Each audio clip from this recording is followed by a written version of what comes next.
ভুতুড়ে হাসপাতাল, জেএনআইএমএস। মণিপুরের Jawaharlal Nehru institute of medical sciences হাসপাতাল বহু বছর ধরে জনসাধারণকে প্রয়োজনীয় চিকিৎসা পরিষেবা সরবরাহ করে আসছে।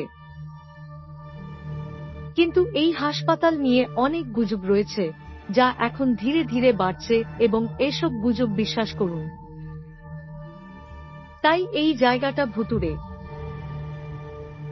বলা হয় যে গাইনোকোলজি বিভাগ এবং এর নিকটবর্তী ওয়াশরুম সোলার করিডোর রাতের সময় নিরাপদ নয়। সম্প্রতি জেএনএমএস হাসপাতালে যোগ দেওয়া নার্স অনন্ত রাতে স্ত্রীরোগ বিভাগে এক রোগীকে দেখছিলেন। তারপর হঠাৎ তিনি করিডোরে চলে যান। কারো কান্নার আওয়াজ শোনা গেল। সে ভাবল এত রাতে কে থামছে। তাই তিনি করিডোরে গিয়ে চেকিং শুরু করেন। তিনি করিডোরে তার কান্নাও শুনতে পেয়েছিলেন, কিন্তু তিনি কাউকে দেখতে পাননি। তিনি সবকিছু খুব অদ্ভুত বলে মনে করেছিলেন। তাই তিনি করিডোরের এই কণ্ঠস্বরের দিকে এগিয়ে যেতে শুরু করলেন। তিনি করিডোরের শেষ প্রান্তে পৌঁছেছিলেন, কিন্তু পুরো করিডোরে কোনো মানুষের চিহ্ন ছিল না। কণ্ঠস্বর আরও জোরালো হওয়ার সাথে সাথে অনন্ত আতঙ্কিত হতে শুরু করে, কিন্তু সেখানে কেউ ছিল না। অনন্ত ভয়ে রোগীর ঘরে ফিরে যেতে শুরু করে, এবং ফিরে যাওয়ার সাথে সাথেই সে বুঝতে পারে যে তার পিছনে কেউ আছে। তার মনে হলো যেন কেউ তার পেছনে দাঁড়িয়ে আছে। কিন্তু অনন্ত কিছু করার আগেই হঠাৎ সেই করিডোরের আলো জ্বলতে শুরু করে, এবং পরের সেকেন্ডে তিনি চিন্তা করা বন্ধ করে দিয়েছিলেন। অনন্ত বুঝতে শুরু করল অস্বাভাবিক কিছু অবশ্যই ঘটছে। কান্নার আওয়াজ বাড়তে থাকে, এবং অনন্ত যখন পিছনে ফিরে তাকালেন, তখন রোগীর পোশাক পরা এক মহিলা মাটিতে বসে দেয়ালের দিকে মুখ করে কাঁদছিলেন। তিনি বারবার এটা বলছিলেন, আমি ভুল ছিলাম।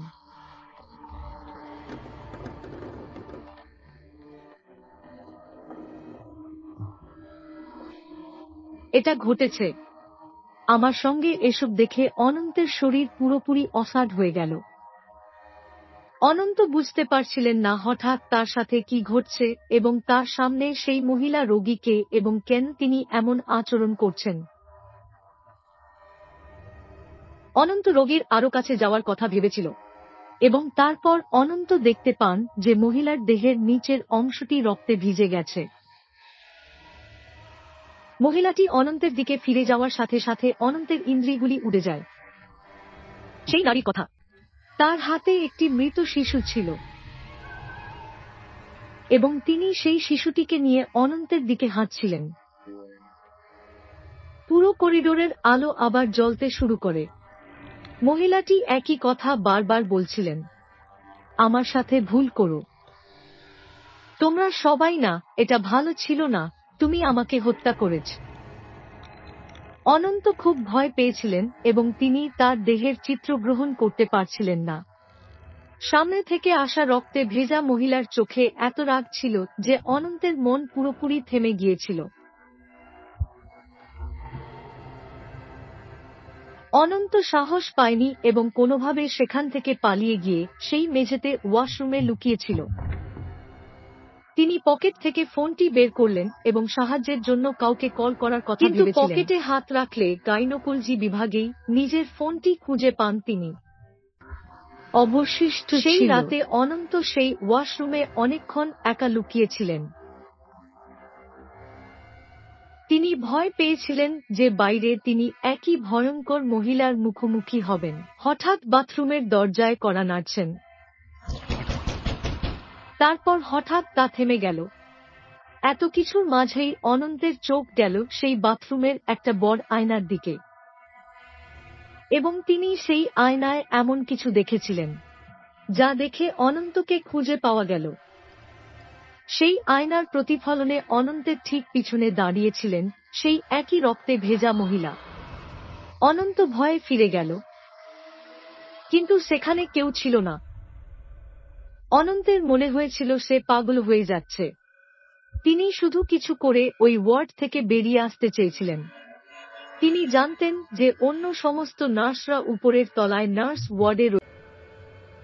কিন্তু সেখানে যাওয়ার পথটি সেই একই করিডোরদের মধ্য দিয়ে গেছে যেখানে তিনি এর আগে ভয়ঙ্কর মহিলাকে দেখেছিলেন। কিন্তু এখন অনন্তের আর কোনো উপায় ছিল না। তিনি সিদ্ধান্ত নিয়েছিলেন যে তিনি সোজা উপরের তলায় ছুটে যাবেন এবং কিছু না ভেবে অনন্ত করিডোরের দিকে ছুটে যান এবং দৌড়ানোর সময় তার পা কোনো কিছুতে আঘাত করে এবং তিনি নিচে পড়ে যান। তিনি যখন দেখলেন যে তিনি কি দিয়ে আঘাত করেছেন, তখন তার পুরো শরীর সাদা হয়ে গেছে। মাটিতে একই মহিলার দেহ ছিল যিনি কিছুদিন আগে তাকে করিডোরে দেখেছিলেন। মহিলার দেহ দেখে অনন্তের খিঁচুনি শুরু হয় এবং তিনি অজ্ঞান হয়ে পড়েন। পরের দিন যখন তিনি চোখ খুললেন, তিনি নিজেই সেই হাসপাতালে পেনশন পেয়েছিলেন। তার ড্রিপ ছিল এবং তার চারপাশে অনেক নার্স বসেছিলেন। আমি ঘটনাটি সবাইকে জানিয়েছি কিন্তু কেউ বিশ্বাস করেনি। সবাই তাকে বলেছিল যে সে তার চাকরির কারণে তার স্বাস্থ্যের যত্ন নেয় না এবং তার কয়েকদিনের ছুটি নেওয়া উচিত। একই দিন সন্ধ্যায় যখন অনন্তরূপে কেউ ছিল না, একজন পুরো নার্স এসে অনন্তকে বলেছিলেন যে তিনি তাকে বিশ্বাস করেন এবং গত রাতে যে মহিলা তাকে দেখেছিলেন তার নাম সায়না।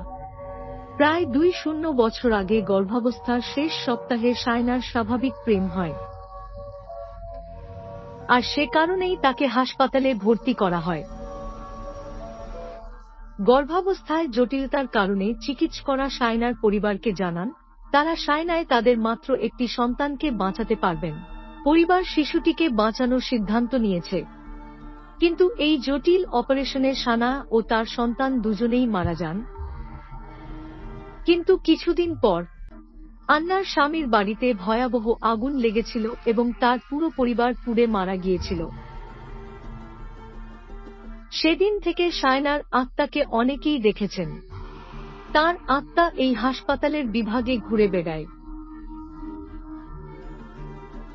এই সব শুনে অনন্তের ইন্দ্রিয় উড়ে গেল। তিনি তৎক্ষণাৎ চাকরি ছেড়ে দেন।